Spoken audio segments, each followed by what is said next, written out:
T'as sûrement déjà vu ce genre de vidéo. C'est le genre de vidéo où on insinue que si tu enlèves le pouce sur les exos de tirage, c'est mieux pour le recrutement du dos. Mais laisse-moi t'expliquer pourquoi c'est complètement faux. Lorsque tu enlèves ton pouce de la barre, tu vas réduire la surface de contact, mais aussi perdre en stabilité. De ce fait, il y aura moins de transmission de force et l'objectif de départ, c'était de réduire l'implication de l'avant-bras. Il va se passer l'inverse. Sans le pouce, moins de muscles vont participer pour tenir la barre, les fléchisseurs des doigts vont beaucoup plus travailler et en fait, l'avant-bras va devenir encore plus un facteur limitant. Il faut bien comprendre que les muscles du dos ne s'attachent pas sur le poignet, la main ou les doigts.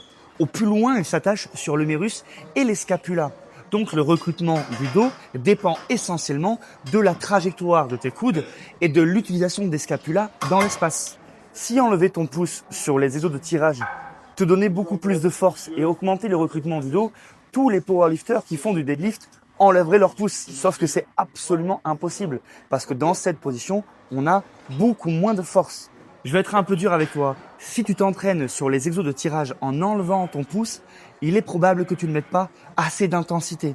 Parce que dans cette position, l'avant-bras est un facteur limitant et il devient faible. Ça veut dire qu'il va fatiguer bien avant ton dos et que tu risques d'avoir du mal à terminer les dernières répétitions, voire même avoir du mal à terminer le mouvement en bas. Ce que je te conseille, moi, c'est d'utiliser des sangles de tirage où là, il n'y a pas de débat. Il n'y aura plus de facteurs limitants et tu pourras aller au bout et proche de l'échec, mais uniquement grâce à ton dos. Tu vois ça, c'est le genre de conseils précis et précieux qu'on apprécie dans un accompagnement en ligne. Et c'est exactement ce que je fais en essayant de mettre la science dans la pratique. Si ce genre d'infos te plaît, partage, abonne-toi. On se dit à très vite et moi j'y retourne.